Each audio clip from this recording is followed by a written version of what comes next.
नमस्कार, शुभ संध्या। ओम श्री ब्रह्मानंदाय नमः। कैसे हैं आप?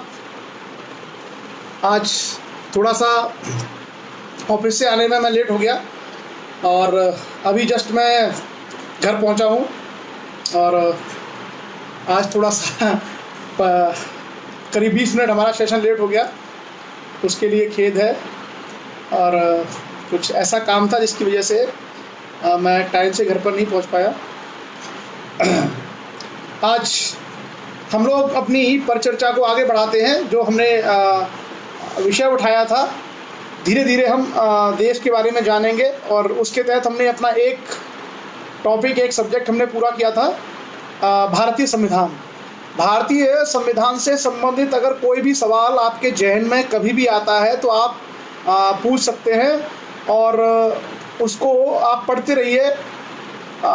थोड़ा सा आप पढ़ते रहिए संविधान के बारे में। बेसिक बुक्स मैंने आपको रिकमेंड कर दी हैं। एक आपका बेयर एक्ट है और दूसरा आपका दूसरी आपकी बुक है भारतीय संविधान से संबंधित कोई भी बुक, जैसे लक्ष्मीकांत की पॉलिटी, भारतीय राज्य व्यवस्था, डीडी बसु का आपका भारतीय संविधान, या सुभाष कश्यप। इन 3 लोगों में से किसी भी एक राइटर की बुक आप पढ़ सकते हैं, जिसके माध्यम से आप संविधान को जान सकते हैं। अगला जो टॉपिक हमने उठाया था वो था हमारा इतिहास। तो पहले हम भारतीय इतिहास के बारे में जानेंगे। भारत का इतिहास क्या है। इतिहास को उठाने के पीछे एक बड़ा कारण ये है कि हम लोग इतिहास के बारे में केवल जो पूर्व धारणा है उन पर चलते हैं, हमें सही इतिहास नहीं पता होता है। जैसे एक दो पॉइंट्स मैंने आप लोगों के सामने रखे थे कि जो साहित्य में लिख दिया हमने उसी को इतिहास मान लिया। वैसा इतिहास नहीं है। कई बार कुछ लोगों की प्रशंसा में अनावश्यक बातें विस्तार से बढ़ा चढ़ा करके लिखी गई है, लेकिन वास्तव में ऐसा नहीं है। बहुत सारे लोग ऐसे हैं जिनका इतिहास दबा दिया गया है, जिनका बहुत बड़ा योगदान इस देश के निर्माण में रहा है। तो धीरे धीरे जब हम इतिहास पढ़ेंगे तब हमें ये बात स्पष्ट होगी कि कौन से ऐसे महत्वपूर्ण समूह हैं जिनका इस राष्ट्र के योगदान में, राष्ट्र के विकास में क्या योगदान है। ठीक है, सुन पात तो रहे होंगे आप, सुन रहे होंगे जी। थोड़ी सी आवाज कम आएगी आज मैं हेडफोन का यूज नहीं कर रहा हूं। और 1 मिनट में थोड़ा सा कुछ करता हूं। अब ठीक आ रही होगी आवाज।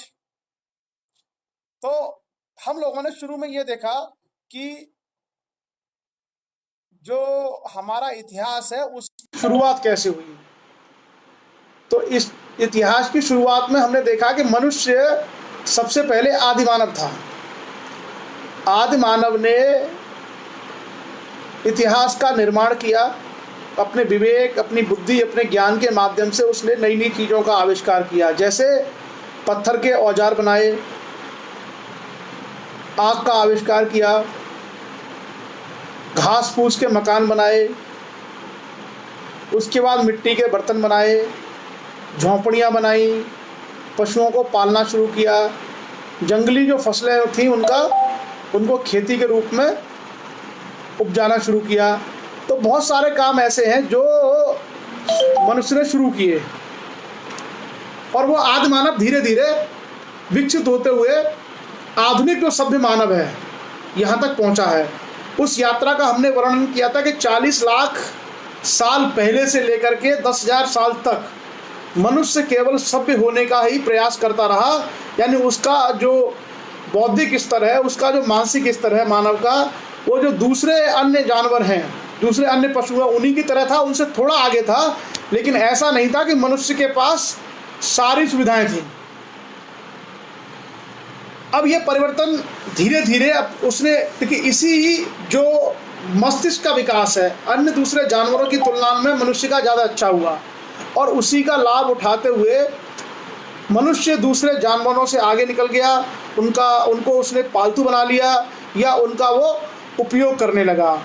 अब एक तो आप अपने मन में से ये धारणा निकाल दीजिए, जो बहुत सारे लोग कहते हैं कि भगवान ने और ब्रह्मा ने और इसने और उसने जो है मनुष्य को कमल के फूल से बना दिया है या पानी से बना दिया है या घड़े से पैदा कर दिया है। ऐसा नहीं है। मनुष्य का के इतिहास के विकास का एक क्रम है और धीरे धीरे उसने चीज़ें विकसित की हैं।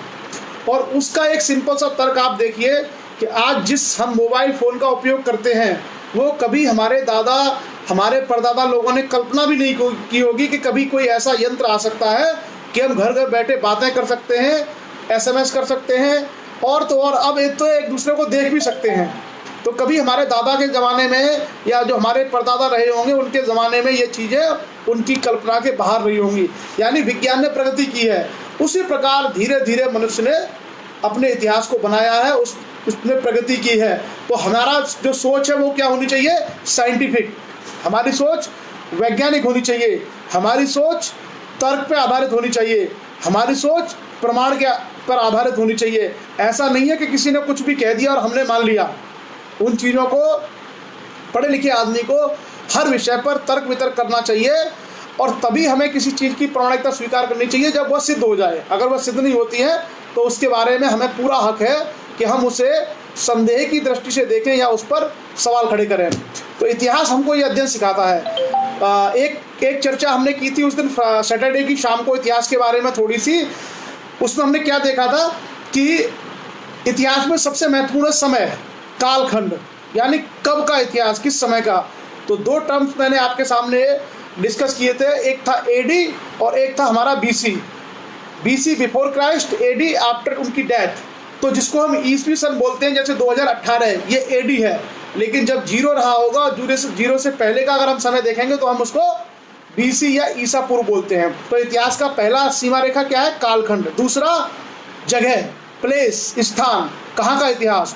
सिंधु घाटी का इतिहास, नर्मदा घाटी का इतिहास, कर्नाटका का इतिहास, चीन का इतिहास। यानी इतिहास में दूसरी महत्वपूर्ण चीज़ क्या है? स्थान।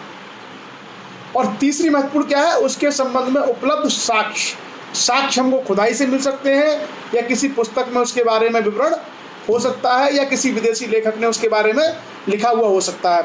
इसके आधार पर हम इतिहास का निर्माण करते हैं और इतिहास बहुत ही प्रामाणिक होता है।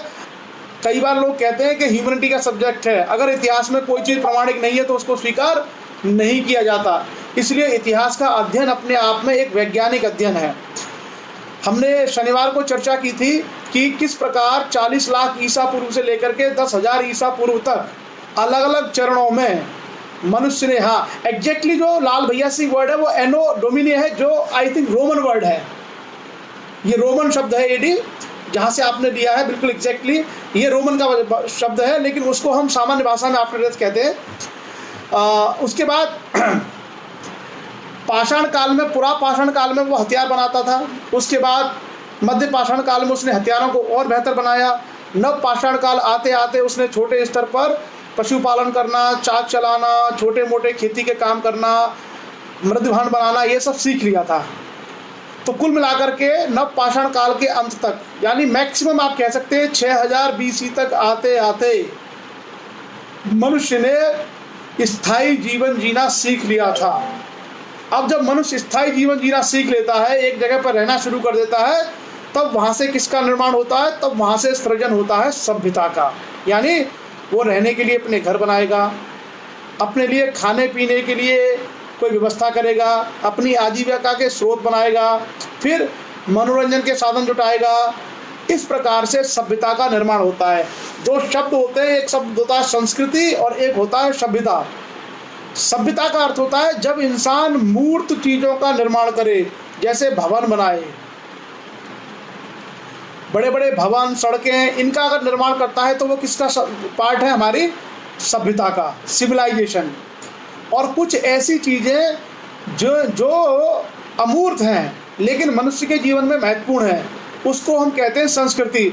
जैसे मनोरंजन, खान पान, पहनावा, जो उस समय था, आज तो उसके साक्ष्य नहीं है, लेकिन उसकी सभ्यता के साक्ष्य हमको आज भी मिल जाते हैं, तो उन्हें हम संस्कृति के अंतर्गत रखते हैं। तो जो मनुष्य द्वारा मूर्त रूप से जो सृजन है वो हमारा सभ्यता है, और मनुष्य द्वारा अमूर्त जो सृजन है वो हमारा संस्कृति के अंतर्गत आता है। तो जब भी हम किसी इतिहास के बारे में जानते हैं या पढ़ते हैं तो हमारे पास क्या जानकारी मिलती है? मूर्त चीज़ों के बारे में, और उसके बाद अमूर्त के बारे में हम एक परिकल्पना करते हैं।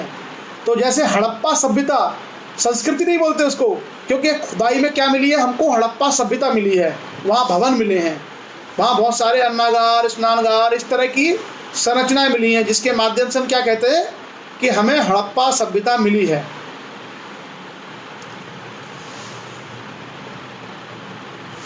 अब हमें हड़प्पा सभ्यता के बारे में, इसी प्रकार से वैदिक सभ्यता के बारे में, उसी प्रकार से हम धीरे धीरे इतिहास के बहुत सारे पहलुओं के बारे में जानते हैं। तो अब मैं कई बार इतिहास को लेकर के जो बेसिक सवाल आपके मन में आते हैं, बेसिक क्वेश्चंस आते हैं, मैं इतिहास पर इसलिए जोर दे रहा हूँ कि एक तो हम लोगों को अपना सही जो इतिहास है वो जानना जरूरी है, हम लोग अपने सही इतिहास को नहीं जानते।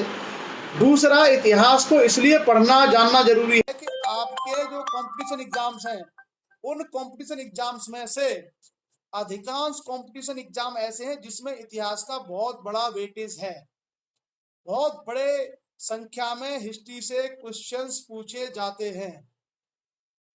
कई बार बड़े बड़े एग्जाम्स में हिस्ट्री से डायरेक्ट ऐसे लिखवाए जाते हैं जो कुल एग्जाम का 30% या 20% वेटेज होता है।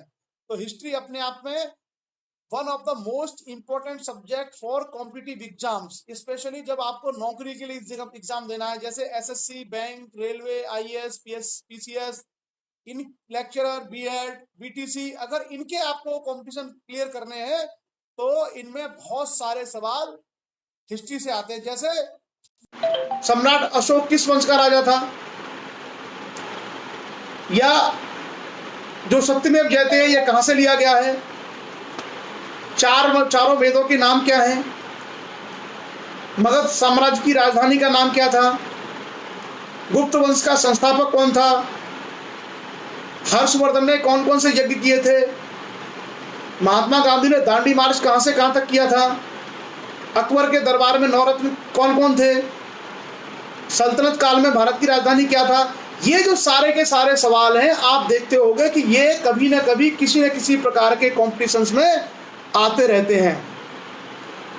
इसलिए हमें हिस्ट्री के बारे में विशेष रूप से ध्यान देने की आवश्यकता है, क्योंकि आपका जो कैरियर है, खास करके स्टूडेंट्स जो कंपटीशन एग्जाम फेस करने जा रहे हैं, उनके लिए बहुत ही महत्वपूर्ण है। और जो बच्चे कंपटीशन एग्जाम की तैयारी नहीं भी कर रहे हैं, उनको भी एज जनरल नॉलेज, जीके के रूप में हिस्ट्री की नॉलेज होनी चाहिए। और समाज के जो सामान्य लोग हैं, उनको इतिहास की जानकारी जरूर होनी चाहिए, क्योंकि वो गलत इतिहास से अच्छा है हम सही इतिहास के बारे में जानें। तो अब हम लोग अपनी परिचर्चा करते हैं। एक बैकग्राउंड मैंने आपको बता दी, और उस बैकग्राउंड के बाद अब मैं आपसे जो एक क्रोनोलॉजिकल ऑर्डर में व्यवस्थित तरीके से इतिहास है उसके बारे में मैं आपसे चर्चा करूंगा।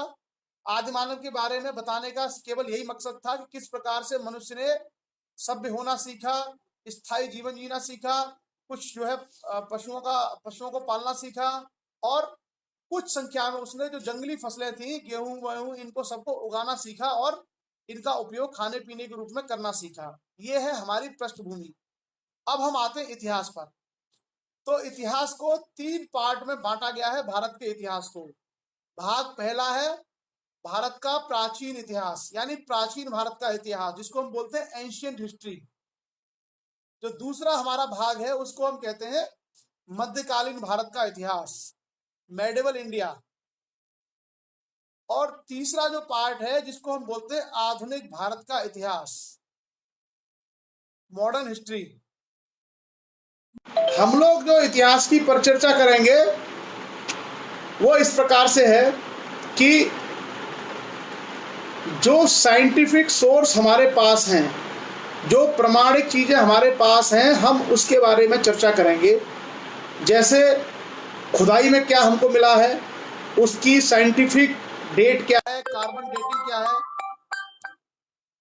इन सारे विषयों को लेकर के ही हम चर्चा करेंगे। हम अनावश्यक रूप से कि किसी किताब में या कहीं कुछ भी लिख दिया गया है साहित्य में, हम उसको सही नहीं मानेंगे। तो आप लोग थोड़ा सा इतिहास की इस परिचर्चा में जुड़ने के लिए अपने मन को मुक्त कर लीजिए। आपके मन में अगर कुछ ऐसी अवधारणाएं हैं तो उनसे आप लोग मुक्त हो जाइए। जैसे मैं आपको एक एग्जाम्पल देता हूं। मैं कोशिश कर रहा हूं आज थोड़ा सा आपको आवाज तेज बोलने के लिए। आज मैं ईयरफोन यूज नहीं कर पा रहा हूं, तो मैं कोशिश कर रहा हूं कि आप लोग सुने उसको ठीक से। जैसे एक एग्जांपल मैं आपको देता हूं, 8 हाथ 36 गज अंगुल अष्ट प्रमाण, ताऊ पर सुल्तान है मत चूके चौहान। ये जो लाइन है, ये लाइन एक किताब से ली गई है, जिस किताब का नाम है पृथ्वीराज रासो। पृथ्वीराज रासो पृथ्वीराज चौहान के दरबार में एक कवि थे चंद बरदाई। उन्होंने एक पुस्तक लिखी थी जिसका नाम था पृथ्वीराज रासो। पृथ्वीराज रासो में वो पृथ्वीराज की बहादुरी का वर्णन करते हैं और कहते हैं कि 8 हाथ 36 गज अंगुल अष्ट प्रमाण, ताऊ पर सुल्तान है मत चूके चौहान। तो एक तरीके से पृथ्वीराज चौहान के बारे में वर्णन किया है चंद बरदाई ने कि पृथ्वीराज चौहान एक ऐसे राजा थे जो शब्द भेदी थे, यानी अगर उनको दूरी का अनुमान बता दिया जाए तो वो निशाना लगा सकते थे। क्या कि उन्होंने एक मेजरमेंट दिया कि 8 हाथ, इसको एक हाथ बोलते हैं, इसको ये एक हाथ है, पूरा यहां से लेकर के यहां तक इसको एक हाथ बोलते हैं। 8 हाथ 36 गज, गज आप जानते ही होंगे। अंगुल अष्ट, ये अंगुल होती है, अंगुल अष्ट प्रमाण, ये प्रमाण है। ताऊ पर सुल्तान है मत चूके चौहान। ये चंद बरदाई ने लिखा है कि इतना उन्होंने डिस्टेंस बताया, उसके ऊपर सुल्तान यानी मोहम्मद गौरी बैठा है और मत चूके चौहान। पृथ्वीराज चौहान ने सुल्तान का यानी गौरी का वध कर दिया, किसके अनुसार? चंद बरदाई के अनुसार। लेकिन इतिहास में इसका कहीं से कोई प्रमाण नहीं है। इतिहास के अनुसार ये क्या है? इतिहास के अनुसार ये एक काल्पनिक गाथा है। एक कवि ने अपने राजा की बहादुरी को दिखाने के लिए प्रशंसा में ऐसी रचना कर दी है। इतिहास इसको कहीं से भी तथ्यपरक या प्रमाण नहीं मानता। जितने भी इतिहासकार हैं, जितनी पुस्तकें लिखी गई हैं, जितना मध्यकालीन भारत का इतिहास खोजा गया है, उसके अनुसार मोहम्मद गौरी ने पृथ्वीराज चौहान की हत्या कर दी थी और उसके 6 साल बाद तक मोहम्मद गौरी ने भारत पर शासन किया और मोहम्मद गौरी के सिक्के पृथ्वीराज चौहान की मृत्यु के 6 साल बाद तक मिलते हैं। तो इतिहास कुछ और कहानी कहता है। और जो इस तरह के ग्रंथ हैं जो किसी की प्रशंसा में लिखे गए हैं, जिसको बोलते हैं चारण, जो चारण लोग थे उन्होंने जो ग्रंथ लिखे हैं, या जो हमारा बहुत सारा धार्मिक साहित्य है कि जैसे एक आदमी चल रहा है, उस व्यक्ति में 10-10 हजार हाथियों का बल है, ये सब काल्पनिक बातें हैं, इनका इतिहास से कोई संबंध नहीं है। तो ये चीज़ें खास करके ग्रामीण क्षेत्रों में रहने वाले लोगों को लोकोक्तियों के माध्यम से उसके मन में भर दी जाती हैं कि वो इतना ताकतवर था कि लोहे की रॉड को ऐसे मोड़ देता था। बहुत सारी चीज़ें ऐसी हैं ये प्रैक्टिकली पॉसिबल नहीं है, यानी मनुष्य की क्षमताओं से बाहर हैं। तो हमें पर्याप्त रूप से अपने दिमाग को खोल के रखना है कि सही क्या है, गलत क्या है, कितना प्रमाणिक है, कितना तार्किक है। हम अपनी जो चर्चा है, हम अपना जो डिस्कशन है, वो सभी उपलब्ध प्रमाणिक ऐतिहासिक तथ्यों के माध्यम से ही करेंगे। और जो चीज़ प्रमाणिक नहीं है, जो ऐतिहासिक नहीं है, उसको हम केवल एक कहानी या कल्पना मान करके उसको अवॉइड कर देंगे। और इतिहास के बारे में मैं आपसे कहूँगा कि आप लोगों के मन में कोई भी सवाल उठता हो, आप सवाल जरूर पूछिए किसी भी प्रकार का। जैसे पुराणों में बहुत सारी बातें हैं, लेकिन पुराणों में बहुत सारी बातें क्या है? काल्पनिक है, इमेजिनेशन है, वो सारा इतिहास नहीं है। बहुत सारी बातें बहुत बढ़ा चढ़ा करके लिखी गई हैं। और हमेशा देखिए, इतिहास ही सही मायने में पोस्टमार्टम करता है। इतिहास के अलावा जितनी साहित्यिक किताबें हैं, वो क्या है, जो लिखता है वो अपने अनुसार लिखता है। जैसे मान लें किसी राजा के दरबार में अगर कोई कवि है, तो वो कैसा इतिहास लिखेगा? उसके इतिहास में उसका राजा ही सबसे बड़ा वीर होगा, उसका राजा ही सबसे बड़ा दानी होगा, उसका राजा ही सबसे बड़ा पराक्रमी होगा, उसके राजा ने पूरे ब्रह्मांड को जीत लिया होगा, उसके अनुसार, भले ही वो 50 जिलों का या 50 गांव का राजा ना हो। तो ये साहित्य के साथ समस्या होती है, लेकिन इतिहास के साथ में नहीं। इतिहास चीज़ों को परख करके, तथ्यों को जान करके तब अपना विवरण उपस्थित करता है। तो मैं आप लोगों से ये कहूँगा कि आप इतिहास को एक विषय के रूप में अवश्य जानें। अगर आप इतिहास जान लेंगे तो बहुत हद तक जिस मानसिक दास्ता या मानसिक जो अज्ञानता की बेड़ियों में हम लोग जकड़े हुए हैं, उससे बाहर निकल सकते हैं। हम लोगों को सही चीज़ों के विषय में जानकारी न होने के कारण, वैज्ञानिक दृष्टिकोण न होने के कारण बहुत सारे लोग बहका देते हैं, बहुत सारे लोग भ्रमित कर देते हैं। किसके नाम पर? कभी धर्म, कभी जाति, कभी पंथ, कभी मजहब, कभी भाषा। क्यों? क्योंकि हमने चीज़ों को समझा नहीं है, हमने उनको पढ़ा नहीं है। और ये विडंबना इस वजह से भी है कि शिक्षा का अधिकार मोटे तौर पर नहीं था। अब जैसे अगर मैं आपको एक बात कहूँ तो कई लोगों को भरोसा नहीं होगा।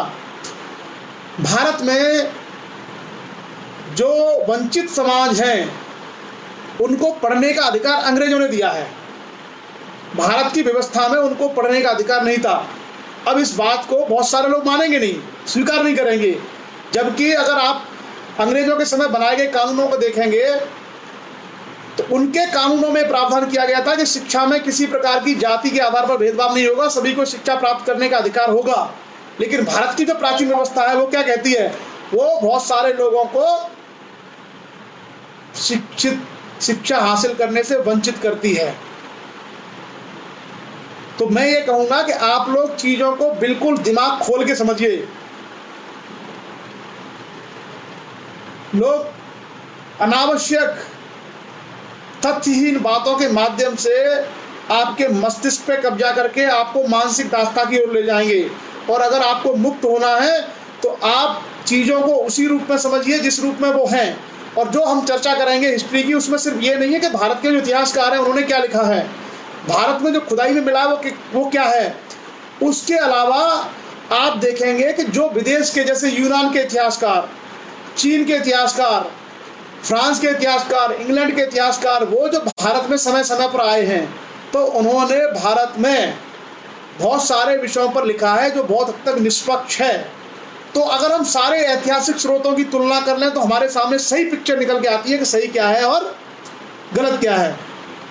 एक मिनट,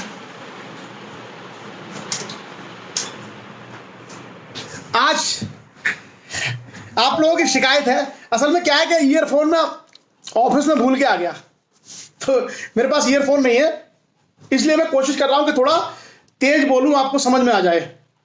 अब लगता है आप थोड़ा ठीक आ रही होगी आवाज, क्योंकि मैंने फैन बंद कर दिया है। तो इतिहास के बारे में हमें बिल्कुल प्रमाणिक, तथ्यपरक, तार्किक विषयों को लेकर चलना है। और हिस्ट्री अगर समझ में आ गया तो आप दुनिया का समाज सीख जाओगे, दुनिया की राजनीति सीख जाओगे, जितने तरह से लोग आपको बेवकूफ बनाते हैं उन सबसे निकलने का रास्ता सीख जाओगे अगर आपने सही मायने में इतिहास को समझ लिया। तो धीरे धीरे ये चर्चाएं ये सब होती रहेंगी। हम अपनी बातों को शुरू करते हैं और हमारा जो प्राचीन भारत का इतिहास है हम इससे शुरू करेंगे। पहले हम भारत के इतिहास के बारे में जानेंगे और थोड़ा बहुत हम जो दुनिया का इतिहास है उसको भी समझने का प्रयास करेंगे। और हर चीज के फायदे और नुकसान होते हैं। हर सभ्यता अपने पीछे कुछ अच्छे काम करके जाती है, कुछ अच्छे काम नहीं करके जाती है। उनका भी हम मूल्यांकन करेंगे कि किस प्रकार से अलग अलग सभ्यताओं का किसी देश के समाज के, किसी देश की व्यवस्था के निर्माण में योगदान है। तो आज नहीं, अब तो ठीक आ रही होगी आवाज, अब तो मुझे लगता है दिक्कत नहीं है। अब तो लोधी राजेश जी, अब आवाज ठीक हो गई होगी। हाँ, ये सब बातें आएंगी, मैं ये सब टॉपिक हम लोग उठाएंगे कि कहां कहां दिक्कतें थी। लेकिन अभी हम क्या है, विधिवत इतिहास के बारे में चर्चा अपनी करते हैं और प्राचीन भारत से हम शुरुआत करेंगे। कोई बात नहीं, आज चर्चा कम कर लेंगे, लेकिन जितना है वो आपको स्पष्ट समझ में आए। तो प्राचीन भारत में हमने आदि मानव का जो युग है और आदि मानव के युग में जो पाषाण काल है, उस पाषाण काल में पुरा पाषाण काल, मध्य पाषाण काल, नव पाषाण काल, यहां तक की चर्चा की। और उसके साथ साथ कुछ ऐसी संस्कृतियां थी जिसके माध्यम से मनुष्य ने स्थायी जीवन जीना सीखा। सभ्यता की शुरुआत कहां से हुई? सभ्यता की शुरुआत भारतीय इतिहास में होती है हड़प्पा सभ्यता से, जिसको हम बोलते हैं सिंधु घाटी की सभ्यता, इंडस वैली सिविलाइजेशन। तो जो प्राचीन भारत का इतिहास है उसमें जो हम मेन चीजें जो हम देखेंगे वो क्या है? पाषाण काल हमने देख लिया पृष्ठभूमि के रूप में। अब उसके बाद सभ्यता शुरू होगी हड़प्पा सभ्यता से। तो पहले हम हड़प्पा सभ्यता के बारे में जानेंगे और यही भारत की मूल सभ्यता है। और आपको एक और बात बता दूं कि जो भारत के मूल निवासी हैं उन भारत के मूल निवासियों के द्वारा बनाई गई सभ्यता है। तो एक प्रकार से आप समझ सकते हैं कि इस देश को बनाने वाले लोग, सभ्यता को स्थापित करने वाले लोग इस देश के लोग थे। दूसरी हम सभ्यता पढ़ेंगे वैदिक सभ्यता, या जिसको हम बोलते हैं आर्यन सिविलाइजेशन, आर्य सभ्यता। उसके बाद तीसरा जो हमारा टॉपिक होगा वो होगा हमारा गौतम बुद्ध और बौद्ध धर्म। चौथा टॉपिक हम पढ़ेंगे महावीर स्वामी और जैन धर्म। पांचवा हमारा टॉपिक होगा मगध साम्राज्य। छठा हमारा टॉपिक होगा मौर्य साम्राज्य। सातवां हमारा टॉपिक होगा मौर्य साम्राज्य के बाद में जो लोग सत्ता में आए वो लोग कौन थे। आठवां हमारा टॉपिक होगा सातवाहन साम्राज्य, यानी दक्षिण भारत में साम्राज्य की स्थापना। उसके बाद नौवां टॉपिक हम पढ़ेंगे गुप्त साम्राज्य, और उसके बाद 10वां टॉपिक हम पढ़ेंगे गुप्त साम्राज्य के बाद जिन लोगों ने शासन किया उनकी क्या भूमिका थी, वो लोग कौन थे। 11वां हमारा टॉपिक होगा सम्राट हर्षवर्धन, और उसके बाद हर्ष के बाद भारत की स्थिति। कन्नौज एक महत्वपूर्ण शहर के रूप में बना और कन्नौज के लिए 3 अलग अलग शक्तियों के बीच में संघर्ष। तो ये कुल मिलाकर के मोटी मोटी कहानी है हमारी भारत के प्राचीन जो समय का इतिहास है उसके बारे में जानने की। इतिहास मेरा फेवरेट सब्जेक्ट है, और आईएएस के लिए मेरा सब्जेक्ट हिस्ट्री और फिलोसफी था, तो मैंने काफी इतिहास पढ़ा है। मैंने मास्टर्स किया था इतिहास में, और बहुत इंटरेस्टिंग सब्जेक्ट लगता था मुझे। तो हिस्ट्री के लिए बिल्कुल ओपन है, आप कभी भी कहीं से कोई भी सवाल पूछिए, और मैं आपको तार्किक इतिहास बताने का प्रयास करूंगा जिसके माध्यम से आप न सिर्फ कंपटीशन एग्जाम्स के लिए अपने आप को तैयार कर पाए, बल्कि कहीं भी लॉजिकली किसी भी मंच पर किसी भी प्लेटफॉर्म पर आप जवाब दे पाए। जैसे मैं एक थोड़ा गर्मी है,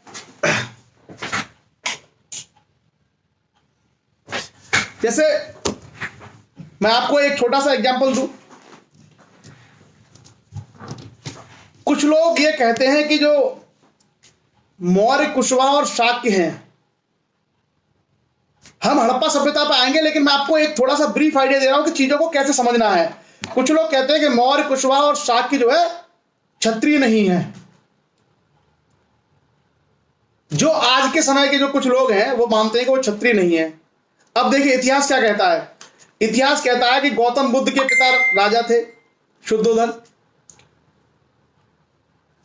महावीर स्वामी के पिता राजा थे, और मौर्य साम्राज्य की स्थापना चंद्रगुप्त मौर्य ने की। वो मौर्य साम्राज्य भारत का सबसे बड़ा साम्राज्य था, जिसमें चंद्रगुप्त मौर्य, बिंदुसार, अशोक। अगर शाक्य मौर्य ये भारत में राज्य स्थापित करने वाले सबसे पहले लोग हैं, सम्राट थे ये लोग। अगर ये क्षत्रिय नहीं है तो फिर कौन क्षत्रिय होगा।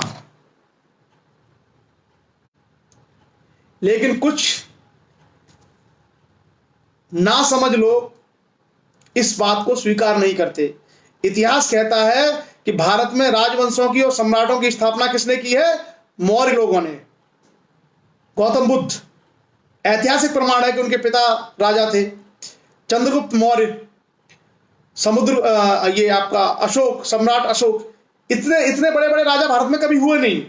इतना बड़ा इनका साम्राज्य था, और लोग क्या कहते हैं कि ये क्षत्रिय नहीं थे, ये तो कुशवाहा हैं, ये तो शाक्य हैं, ये तो मौर्य हैं। तो हमें इतिहास को जानने के लिए इस तरह के तथ्यों को, प्रमाण को जानना भी आवश्यक है। अगर हम इन प्रमाणों को नहीं जानेंगे तो कोई भी आपके समाज की, आपकी तौहीन कर देता है। तो चलिए आज हम लोग अपनी शुरुआत करते हैं सिंधु घाटी की सभ्यता, यानी हड़प्पा सभ्यता। तो मैंने 2 चीज आपको बताई थी शुरू में, बीसी और एडी, ईसा पूर्व और ईसवी सन। इसको आप लोग याद रखिए। अभी जो हम इतिहास पढ़ रहे हैं वो बीसी का इतिहास पढ़ रहे हैं, यानी ईसा से पूर्व का इतिहास। तो भारत के, जिसको हम आज बोलते हैं पश्चिमोत्तर भारत, कुछ राजस्थान, पंजाब, हरियाणा, पश्चिमी उत्तर प्रदेश और पाकिस्तान का क्षेत्र, इन सारे क्षेत्र में एक सभ्यता विकसित हुई जिसको हम कहते हैं सिंधु घाटी की सभ्यता। सिंधु घाटी की सभ्यता इसलिए बोलते हैं कि जो सिंधु नदी है, सिंधु नदी के आसपास ही इसके आरंभिक प्रमाण हमको प्राप्त हुए। इसके जो बड़े बड़े नगर थे वो सिंधु नदी के किनारे पर थे। लेकिन बाद में इसकी खुदाई में हमें और बहुत सारी चीजें मिलती गई, और सिंधु के बाद रावी, रावी के बाद दूसरी जो नदियां हैं वहां तक इसका विस्तार होता चला गया। तो कुल मिलाकर के जो सिंधु घाटी की सभ्यता थी उसका नाम बदल के कहा गया हड़प्पा सभ्यता।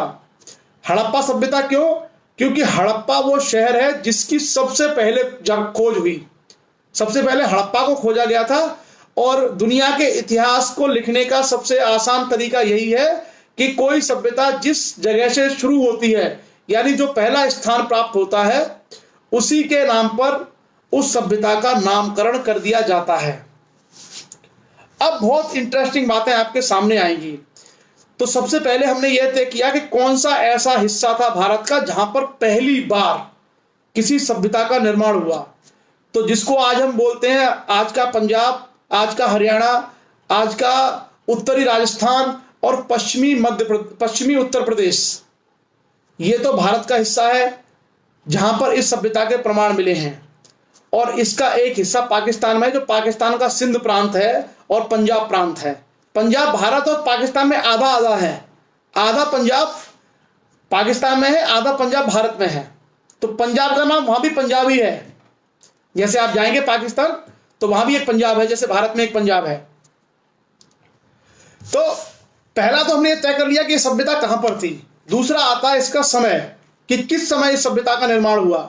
तो जितनी कार्बन डेटिंग और जो भी हमारे पास वैज्ञानिक साक्ष्य उपलब्ध हैं, उसके माध्यम से हमें यह पता चला है कि लगभग 2350 बीसी से लेके 1750 बीसी तक यह सभ्यता अस्तित्व में रही।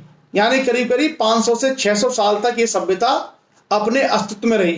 तो दो बातें हमारी स्पष्ट हुई, एक इस सभ्यता का समय और एक इस सभ्यता का एरिया, क्षेत्र, किस क्षेत्र में सभ्यता विद्यमान थी। हड़प्पा सभ्यता को हम नगरीय सभ्यता भी कहते हैं। इंग्लिश में उसके लिए टर्म होता है अर्बन सिविलाइजेशन, यानी शहरी सभ्यता। शहरी सभ्यता इसलिए कहते हैं क्योंकि हड़प्पा सभ्यता की खुदाई में अधिकांश स्थान जो हमको प्राप्त हुए हैं वो नगर हैं, वो शहर के रूप में हैं।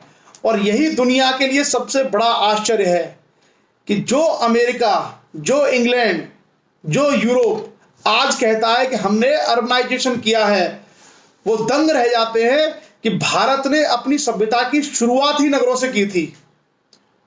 जो हड़प्पा सभ्यता है पूरी की पूरी नगरी सभ्यता है, शहरी सभ्यता है।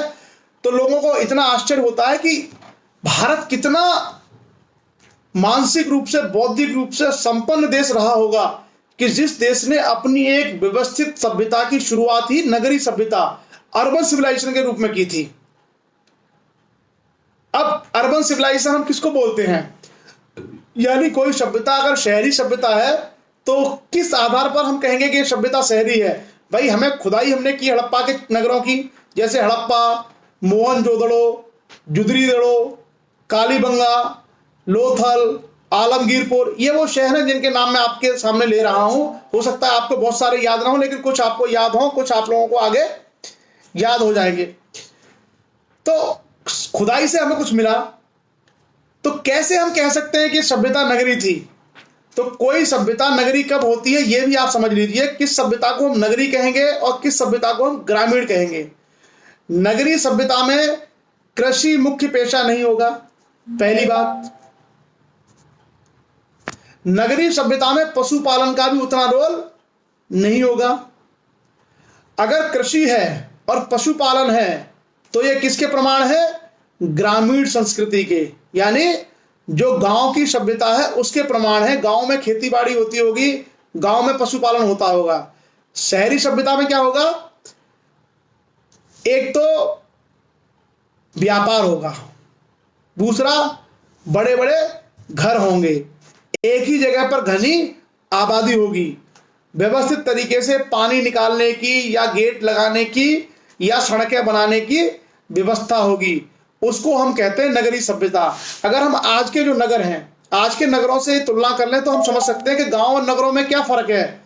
शहर बड़े होते हैं, ज्यादा आबादी होती है, बड़े बड़े मकान होते हैं, सड़कें होती हैं, एक दूसरे को क्रॉस करती हैं, नालियां होती हैं, मेन होल होते हैं, बाजार होता है, ट्रेड होता है, ये सब किसके प्रमाण है? अर्बन सिविलाइजेशन के। गांव में क्या होता है? पशुपालन होगा, छोटे छोटे घर होंगे, अव्यवस्थित तरीके से बने होंगे, खेती होगी, ये गांव की संस्कृति है। तो हड़प्पा सभ्यता की खुदाई जब हमने की तो उस खुदाई से हमको प्रमाण जो मिले उसने तय किया कि ये अपने आप में एक नगरीय सभ्यता थी। तो दुनिया के लिए भारत की अनूठी देन है कि इतने बड़े व्यवस्थित तरीके से एक अर्बन सिविलाइजेशन को, अर्थात एक नगरीय सभ्यता को विकसित करने का श्रेय दुनिया में किसे जाता है? भारतवासियों को। भारत के निवासियों ने सबसे पहले एक व्यवस्थित सुसंस्कृत नगरीय सभ्यता का निर्माण किया था। अब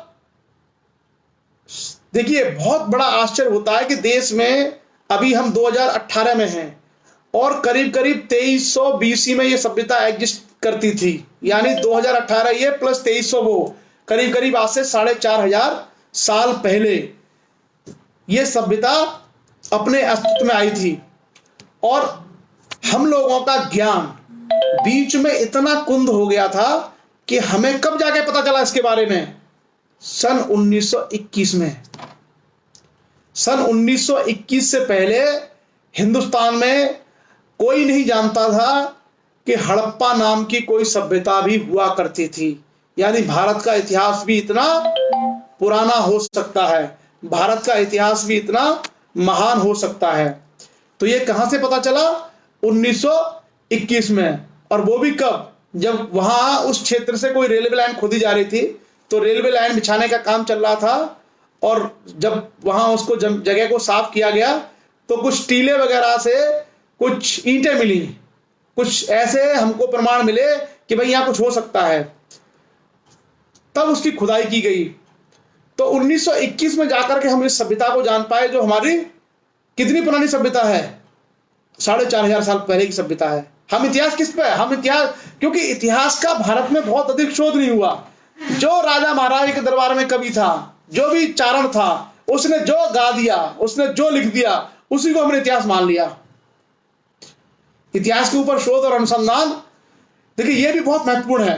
भारत में इतिहास, विज्ञान, भूगोल, इकोनॉमी, इन सारी चीजों को साइंटिफिक और व्यवस्थित तरीके से लागू करने का श्रेय अंग्रेजों को है। अब हम उनकी चाहे कितनी भी आलोचना करें, लेकिन बहुत सारी चीजें भारत को वो ऐसी दे के गए हैं, उससे पहले हमारे लोग सोचते ही नहीं थे। हम लोगों के जीवन में मोक्ष, मोह, माया, ईश्वर, आत्मा, परमात्मा, जादू, टोने, ये था। विज्ञान, तर्क, ये सब चीजों के बारे में हमारा चिंतन बहुत शिथिल था, हम करते ही नहीं थे। इसी कारण भारत की सभ्यता का पतन हुआ और इसी कारण आपने देखा होगा कि कई बार भारत को विदेशी शक्तियों से पराजित होना पड़ा और गुलाम होना पड़ा। क्यों? क्योंकि युग के अनुकूल वैज्ञानिक दृष्टिकोण का हमारे पास अभाव था। तो जो हम हड़प्पा सभ्यता की बात कर रहे हैं, यानी 4500 साल पहले की सभ्यता को 1921 में खोजा गया। 1921 से पहले भारत सहित दुनिया के सभी लोग इस बात से अनभिज्ञ थे कि भारत में कोई इतनी महान सभ्यता भी रही होगी। अब इसके बाद हम आते हैं, इसको खोजा गया, जगह जगह अलग अलग स्थानों पर नगर ढूंढे गए, खुदाई की गई और इस खुदाई में पूरा का पूरा एक उप महाद्वीप आप समझ सकते हैं, इतना बड़ा क्षेत्र इसने कवर किया। ये कोई ऐसा नहीं था कि एक नगर मिल गया हड़प्पा नाम का या मोहनजोदड़ो।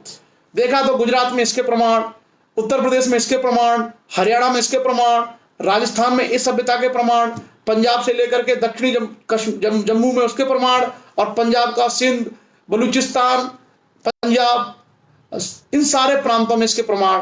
तो एक बहुत ही विकसित सभ्यता ये थी। अब इसके बारे में एक जो खास बात है वो ये है कि हड़प्पा सभ्यता में हमको एक लिपि मिली है। लिपि आप जानते हैं ना, जैसे देवनागरी जिसमें हिंदी लिखी जाती है या रोमन जिसमें इंग्लिश लिखी जाती है, एक लिपि मिली है। जो हड़प्पा में कुछ मोहरें मिली है, सील पर वो लिपि लिखी हुई है। 1921 में मिला है और तब से लेकर के आज 2018 यानी 100 साल होने को आ गए। बहुत सारे भाषाविद, बहुत सारे वैज्ञानिक, बहुत सारे इतिहासकार उस पर लगे हुए हैं, लेकिन आज तक उस लिपि को नहीं पढ़ा जा सका है।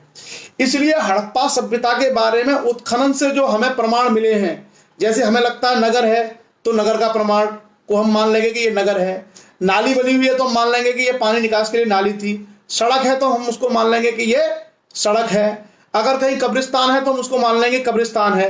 लेकिन उनकी जो संस्कृति है या उनका प्रशासन कैसा रहा होगा, उस सब के बारे में हम केवल अनुमान व्यक्त कर पाते हैं, उसके बारे में हम निश्चित रूप से कुछ भी नहीं कह सकते, क्योंकि उनका प्रशासन क्या होगा इसकी जानकारी किसी भी खुदाई से संभव नहीं है।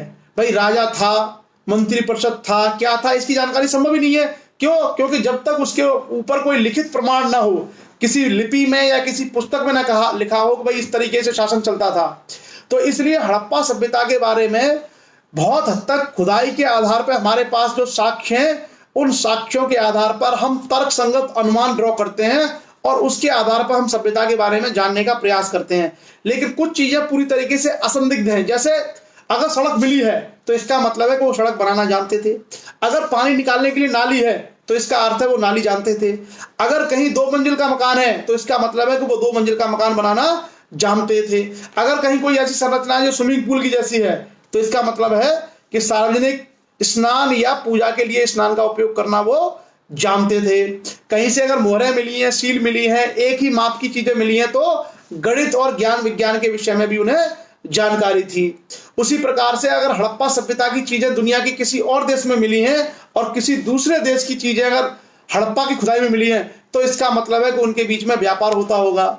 उसी प्रकार से हड़प्पा की सभ्यता की खुदाई में अगर नाव के नमूने मिले हैं, नाव बनाने के खिलौना नाव जिसको बोलते हैं, तो इसका मतलब है वो समुद्र यात्राएं भी करते होंगे। उसी प्रकार से अगर वहां की मोहरों पर पीपल के, सांप के, पीपल के पत्ते के, सांप के, एक सींग वाले पशु के, अगर इन सब के चित्र मिले हैं तो इसका मतलब है कि उनका महत्व तो हड़प्पा की सभ्यता में रहा होगा। या तो उनको वो पूजा करते होंगे या किसी न किसी रूप में वो महत्वपूर्ण रहे होंगे। तो एक ब्रीफ आउटलाइनिंग मैंने आपको हड़प्पा सभ्यता के बारे में कर दी है। हड़प्पा सभ्यता का काल मैंने आपको बता दिया है, हड़प्पा सभ्यता का जो समय है वो मैं स्थान बता दिया है, और कौन कौन सी बेसिक बुनियादी बातें हैं वो मैंने आपको बता दी हैं। क्योंकि आज थोड़ा सा सेशन हमारा लेट हो गया था, आगे जो हम चर्चा करेंगे हड़प्पा सभ्यता का समाज क्या था, उनकी राजनीति क्या थी, उनकी अर्थव्यवस्था क्या थी, उनकी संस्कृति क्या थी, और हड़प्पा सभ्यता का विनाश कैसे हुआ, इन सारे बिंदुओं पर हम सिस्टमेटिकली डिस्कशन करेंगे, सिस्टमेटिकली इन पर चर्चा करेंगे, ताकि हम पूरे तरीके से ये समझ पाए कि भारत में इतनी उन्नत सभ्यता किस प्रकार सृजित हुई और किस प्रकार से उसका विनाश हुआ। और उसमें जो भी क्वेश्चंस आप रेज कर सकते हैं वो क्वेश्चंस आप उठाइए, जानिए, भारत के असली जो वास्तविक इतिहास है इसको जानिए। सिर्फ ये नहीं है कि कोई भगवान खुश हो गया और उसने नीचे टपका दिया ऐसा हो गया, ये सब इतिहास नहीं है।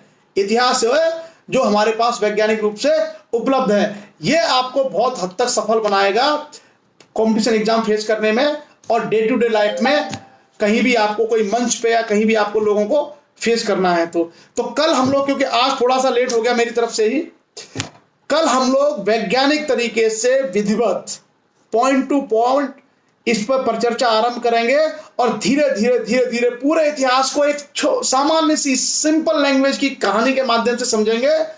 और वो एक बार अगर हमने वो समझ लिया, उसके बाद फिर कोई भी आपको कभी गुमराह नहीं कर सकता है। कुछ बेसिक बुक्स मैंने आपको कही हैं कि 6ठी, 7वीं, 8वीं या 9वीं, 10वीं की हिस्ट्री की किताबें जो आती हैं यूपी बोर्ड और एनसीईआरटी की, उनको आप पढ़ते रहिए। वो बहुत बड़े शोध पर आधारित है, बहुत प्रमाणिक है।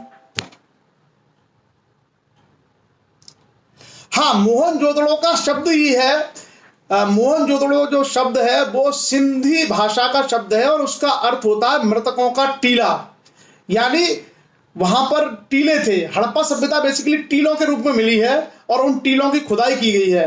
तो टीलों की खुदाई में हमें बहुत सारी चीजें मिली हैं, नगर मिले हैं, लोगों के उपयोग के सामान मिले हैं, कंकाल मिले हैं। तो हड़प्पा सभ्यता में जैसे अब आपका मोहनजोदड़ो है, मोहनजोदड़ो शब्द के बारे में वहां स्थानीय भाषा में कहा जाता था कि ये मृतकों का टीला है, यानी यहाँ लोग दबे हुए हैं, इसलिए मोहनजोदड़ो उसका नाम पड़ा। उस प्रकार से हम धीरे धीरे अपनी जो चर्चा है उसको आगे बढ़ाएंगे। फिलहाल मेरी कोशिश है कि एक ब्रीफ आउटलाइनिंग आपको दे दूं, और हिस्ट्री के बारे में you must be logical, you must be reasonable. आप बिल्कुल पूरी तरीके से लॉजिकल हो जाइए। किसी भी तरह का अगर कोई पूर्वाग्रह है उसको अपने दिमाग से आप निकाल दीजिए, इतिहास को इतिहास की तरह समझिए, और फिर आपको समझ में आएगा कि समाज की ये अवस्था आज क्यों है। इस पर हम धीरे धीरे पहुंचेंगे। तो आज क्योंकि समय ज़्यादा हो गया था, अभी भी 10:06 हुए हैं और मुझे समय भी नहीं मिला था चेंज करने का भी। तो आज की परिचर्चा को हम लोग विराम देते हैं। क्वेश्चंस आप लोगों ने नहीं उठाए हैं, आप लोग प्लीज़ थोड़े से क्वेश्चंस उठाइए, इतिहास के बारे में जिज्ञासा पैदा करिए। हिस्ट्री के बारे में अगर आप जिज्ञासा पैदा करेंगे तो निश्चित रूप से आप इस समाज को समझ पाएंगे, और जो लोग समाज सेवा या पॉलिटिक्स में हैं उनके लिए इतिहास जानना बहुत जरूरी है, खास करके सही इतिहास। अगर सही इतिहास आपने नहीं जाना तो आप हमेशा भ्रमित होते रहेंगे। दूसरे जो आपको ज्ञान देंगे, दूसरे आपको जो रास्ता दिखाएंगे, आप भटक करके उस पर चले जाएंगे। और जब आपने सही इतिहास जान लिया तो आप अपना रास्ता खुद तय करेंगे, आप अपना रास्ता खुद से बनाएंगे। तो आज की परिचर्चा को हम लोग यही विराम देते हैं। हालांकि बहुत इंटरेस्टिंग है, हिस्ट्री कभी खत्म करने का मेरा मन नहीं करता, मुझे बहुत इंटरेस्ट है हिस्ट्री में। आपका अगर कहें तो मैं 4-6 घंटे भी इतिहास पे ऐसे ही अनवरत रूप से आपको फैक्ट के माध्यम से बोल सकता हूं, लेकिन आज हम लोग क्योंकि शुरुआत में है और बहुत हैवी हो जाएगा, तो आज की परिचर्चा को हम लोग विराम कर देते हैं।